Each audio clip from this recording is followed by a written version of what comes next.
Hello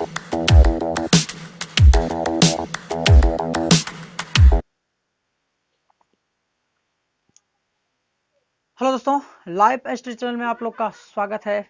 और आज हम आप लोग को पढ़ाने वाले हैं 10 क्लास का NCERT मैथ जो होती है, प्रश्नावली 1.1 क्वेश्चन नंबर 1। इससे पहले आप लोग को हम जो इसका बेसिक होता है SCF किस तरह से बनता है, SCF क्या होता है, एल्गोरिथम क्या होता है, ये आपको बता चुके हैं। और आज हम एग्जैक्टली जो बुक का जो सिलेबस है आपका बुक से, है ना, प्रश्न नंबर 1 है और प्रश्नावली 1.1 है, वहां से स्टार्टिंग करने वाले हैं। और जो भी प्रश्न आप इस बुक में देखते हैं वो प्रश्न आपको इस वीडियो में सारा का सारा प्रश्न का आपको हल मिलने वाला है। ठीक है, तो इस वीडियो में बने रहिए और तैयारी जारी रखिए। अब यहाँ पर दोस्तों इसका प्राप्त करना है यूक्लिड विभाजन एल्गोरिथम का प्रयोग से प्राप्त करना है 135 और 225 का HCF। ठीक है, तो हम क्या करेंगे दोस्तों, इनमें से सबसे बड़ी संख्या कौन है? ठीक है, इनमें से बड़ी संख्या आप किसी को A मान लीजिए, किसी को B मान लीजिए, क्या दिक्कत है इसमें? इसको A मान सकते हैं, सॉरी। आप इनको क्या कीजिए, ए भी कुछ मत मानिए, डायरेक्ट ऐसे भी लिख सकते हैं। 135 बड़ा कौन है? ये है 225। इस तरह से इसको आप लिख सकते हैं। अब जो बड़ा है उनको भाग देना होगा ना, 200 किसे भाग देना होगा? 225 से। यदि भाग देते हैं इसको तो दोस्तों एक बार में लगेगा भाग, कितना आ जाएगा? 135। अब यहाँ पर क्या आ रहा है? जीरो। यहाँ पर क्या आ रहा है? पहचान देंगे तो 12 12 में 3 गया, आ गया आपका 9 और 1 में कट गया। अब दोस्तों यहाँ पर दिमाग लगा सकते हैं क्या 135 से 90 को भाग लग सकता है? नहीं। तो यहाँ पर क्या करेंगे, 90 को अपना जगह में रहने देंगे और 135 को उठा के यहाँ पर पटक देंगे। ठीक है, पटक दिए। उसके बाद यहाँ पर क्या है कि एक बार में फिर 90 लगेगा, है ना। और यहाँ पर क्या आ सकता है? 5 तो आ सकता है और यहाँ पर 4 आएगा। ठीक, अब फिर 90 का पारा में 45 आना संभव है क्या? नहीं है। तो हम क्या करेंगे, अब फिर यहाँ पर 45 को जगह में रहने देंगे, 90 को इधर हम लेके आएंगे। 45 का पारा दोस्तों हम जब 2 बार पढ़ेंगे तो हमको यहाँ पर 90 प्राप्त हो जाता है, यानी कि शेषफल 0 आ जाता है। तो हमको यूक्लिड जी ने क्या दिया में, यूक्लिड का मतलब कि यूक्लिड का प्रयोग करके, यूक्लिड विभाजन प्रयोग का ही करके हम लोग को क्या पूछा है कि HCF प्राप्त कीजिए, है ना। तो यूक्लिड विभाजन क्या है? यूक्लिड जी ने क्या सूत्र दिया? यूक्लिड जी ने सूत्र दिया A बराबर BQ और प्लस में R, है ना। तो यहाँ A का वैल्यू क्या हो जाएगा? A का मतलब आपको बताए थे क्या होता है? भाज्य होता है। तो यहाँ पर भाज्य क्या है? 225 बराबर क्या हो जाएगा? जो भागफल है, सॉरी जो भाजक है, भाजक क्या है? 135 है और गुना में जो भागफल है उसको लिखना पड़ेगा। शेषफल क्या है दोस्त? 90 है।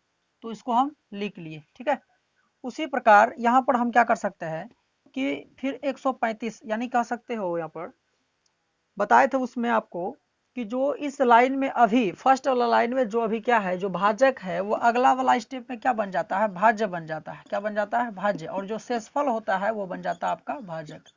तो यहाँ पर ऐसा ही समझ सकते हैं, जब इस डिजिट का काम कैसे हुआ, पहले इसको लिखे बराबर में, हाँ, तब भागफल ये वाला को लिखे, प्लस में शेषफल जोड़ दिए। तो अब जब हम 135 को लिखे, 135 को भाग किससे लग रहा है? 90 से लग रहा है। तो 90 को लिखे, भागफल क्या आ गया? 1 आ गया सर। शेषफल क्या आ गया? 45 आ गया। ठीक है, मतलब यहाँ पर क्या हो गया कि 135 गुना जब 1 करेंगे, 90 जोड़ देंगे तो 225 पूरेगा। उसी तरह 90 गुना 1 करेंगे और 45 को जोड़ देंगे तो 135 पूरेगा। तो फिर अगला वाला स्टेप में दोस्तों क्या है, यहाँ पर भाज्य 90 बन गया है ना। आप 90 को हम किससे गुना कर रहे हैं? भाग किससे दे रहे हैं? 45 से दे रहे हैं। अब भागफल क्या आ गया? 2 आ गया और प्लस में शेषफल 0 आ गया। तो यहाँ पर आप इस लाइन को चेक कर सकते हैं कि आर का वैल्यू, सर आर का वैल्यू जो है यहाँ पर 0 आया क्या? नहीं आया। R not equal to 0। यहाँ पर आर मतलब शेषफल 0 आया क्या? नहीं आया।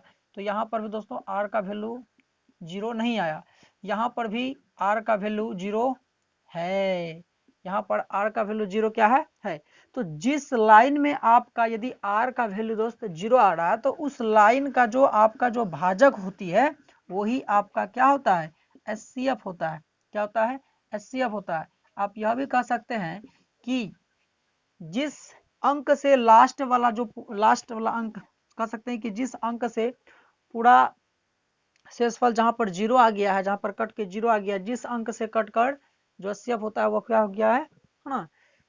जो भाग करने की विधि होती है वहां पर जहां पर शेषफल क्या हो सकता है? 0 आ गया है, वहां पर ही क्या हो गया, और जिससे कट के 0 हुआ है, जिस अंक से कट कर 0 हुआ है वही अंक आपका क्या कहलाता है? HCF कहलाता है। तो लास्ट में कट के किससे कटा? पूरा पूरा किससे कटा? जिससे पूरा पूरा कटा वही अंक आपका क्या होता है, एचसीएफ होता है। तो आप प्रश्न नंबर 1 का है ना आई नंबर देख लीजिए। अब इसका हम दूसरा प्रश्न करते हैं दोस्तों, ठीक है।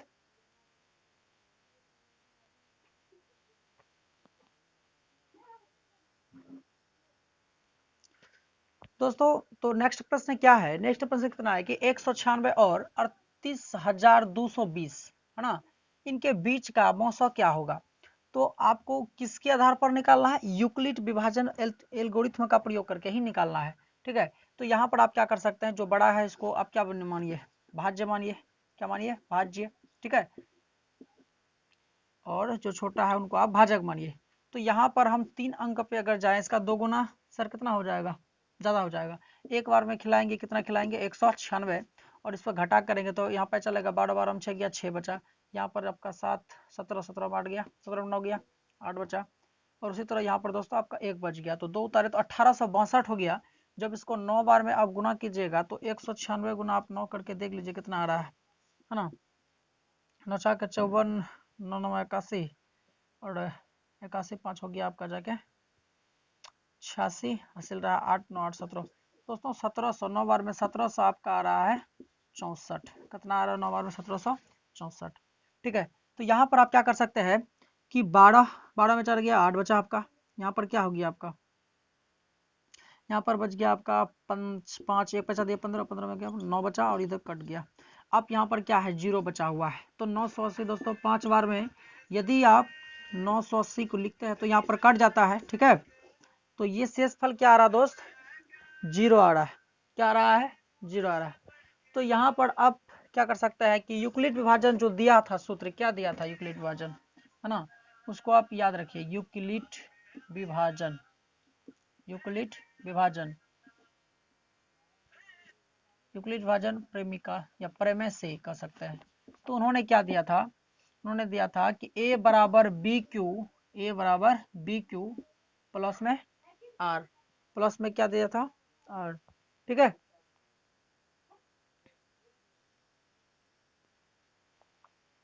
ठीक है, ये उन्होंने दिया था, यानी कि कहा दिया था कि भाज्य बराबर भाजक गुना भागफल प्लस शेषफल। इसी सूत्र का प्रयोग से हम क्या कर सकते हैं, एचसीएफ निकाल सकते हैं। तो सिंपल यहाँ पर देख सकते हैं, इस तरह से आप डायरेक्ट आप तो बैठा नहीं सकते हैं कि हम कितना गुना कितना करें, कि अर्थ कितना गुना कितना करें और कितना जोड़ें, कि यहाँ पर क्या आ सकता है, 38,220 आ सकता है। तो अब इसीलिए इसका सहायता से वहां पर उस सूत्र में जाके आप एडजस्ट कर सकते हैं। जैसे सबसे पहले भाज्य, यहाँ पर भाज्य क्या है, 38,000 कितना है, 38,220 है, बराबर क्या लिख सकते हैं, भाग किससे दिए हैं आप, 196 से दिए हैं सर, गुना करिए, किसको गुना कीजिए, 195 को, ठीक है।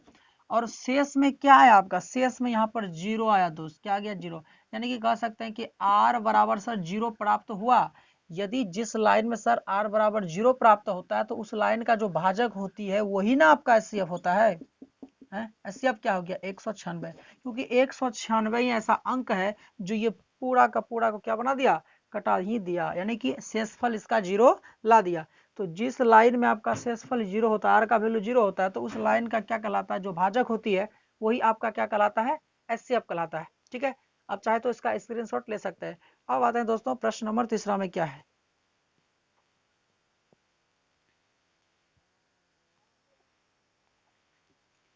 तो नेक्स्ट प्रश्न को देखते हैं दोस्तों, नेक्स्ट प्रश्न क्या कर रहा है, नेक्स्ट प्रश्न कितना है दोस्तों, 255 और 867 के बीच यूक्लिड विभाजन एल्गोरिथ्म का प्रयोग करके आप एचसीएफ प्राप्त कीजिए, एचसीएफ ज्ञात कीजिए। तो हम किस तरह से प्राप्त कर सकते हैं, आपको बता ही दिया है कि इनमें से सबसे पहले देखना बड़ा कौन है, बड़ा सर 867 है आपका, 867 है।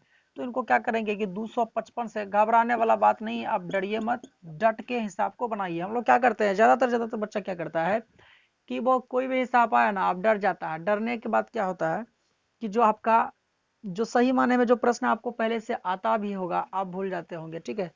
तो आपके सामने जिस टाइप का प्रश्न होता है और आपको जिस तरह से टीचर पढ़ा रहे होते हैं वो कोई गलत नहीं पढ़ाएंगे, ठीक है। आप ठीक ढंग से उसको पढ़िए। तो यहाँ पर देख सकते हैं कितना बार में हम खिला सकते हैं, इसको भाग लगा सकते हैं, है ना। रियल में 3 बार में लगा सकते हैं, कितना, 3 बार में, 3 पचा कितना हो जाएगा, सॉरी 255 गुना अगर 3 करें तो 3 पचा 15, 15 16, 15 6 1 7, 765 आ सकता है। 3 बार दोस्तों कितना आ जाएगा, 765। यहाँ पर घट के आ गया 2, यहाँ पर आ गया 0 और यहाँ पर आ गया 1। आप यहाँ पर दिमाग लगा सकते हैं क्या, सॉरी गलत तो नहीं घटा दिए, सही है। तो 102 ही आएगा। 255 का पहाड़ा में कभी 102 संभव है क्या, नहीं है, तो इसको जगह में रहने देना, 255 को लिखना है इधर। अब बताइए 102 का पहाड़ा हम कितना बार पढ़ सकते हैं, 2 बार में कितना आ जाएगा 204, यहाँ पर आएगा घट के 1, यहाँ पर आ जाएगा आपका कितना 5, और ये 2 का 2 गया। 102 का पहाड़ा में दोस्त 51 कभी नहीं आएगा, यहाँ पर क्या करेंगे 102 लिखेंगे, और 51 का पहाड़ा जब 2 बार पढ़ेंगे, 51 दूना 102, बन गया काम, कितना हो गया, शेषफल 0 आ गया ना। तो यहाँ पर हम क्या लिखेंगे, यूक्लिड विभाजन, आप इनको तो लिख ही सकते हैं, बार बार हमको लिखने का जरूरत है, यूक्लिड विभाजन पर में का आप लिख लीजिए उधर, ठीक है। उन्होंने क्या दिया, ए बराबर बी क्यू प्लस में आर, तो ए का वैल्यू यहाँ पर क्या हो गया दोस्तों 867 बराबर भाग किससे दिए 255 से, और गुना करना है 3 से, शेषफल क्या आ गया 102। तो यहाँ पर भी हमको आर बराबर 0 नहीं मिला, यहाँ पर भी क्या मिला, आर बराबर 0 नहीं मिला, इसको गुना कीजिए और प्लस में 102, और यहाँ पर भी आर का वैल्यू 0 मिला क्या, नहीं मिला, आर नॉट इक्वल टू 0। उसी तरह से हम क्या पढ़ेंगे 255 लिखेंगे, 255 बड़ा भाग किससे दिए 102 से, ठीक है 102 से, यहाँ पर क्या आ जाएगा गुना, भागफल क्या आ गया 2, प्लस में शेषफल क्या आ गया 51। तो यहाँ पर भी आपको क्या है कि आर का वैल्यू 0 नहीं मिला, ठीक।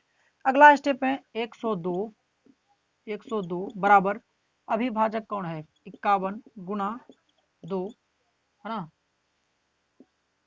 और प्लस में शेषफल 0। तो यहाँ पर आर का वैल्यू आपको 0 मिला, पर हम क्या बोले थे, जिस लाइन में आपको आर का वैल्यू 0 मिलता है उस लाइन का जो भाजक होती है, क्या होती है, जो भाजक यानी जो बी का मान होता है, किसका मान होता है, बी का मान होता है, वही आपका HCF कहलाता है, वही आपका क्या कहलाता है, HCF कहलाता है।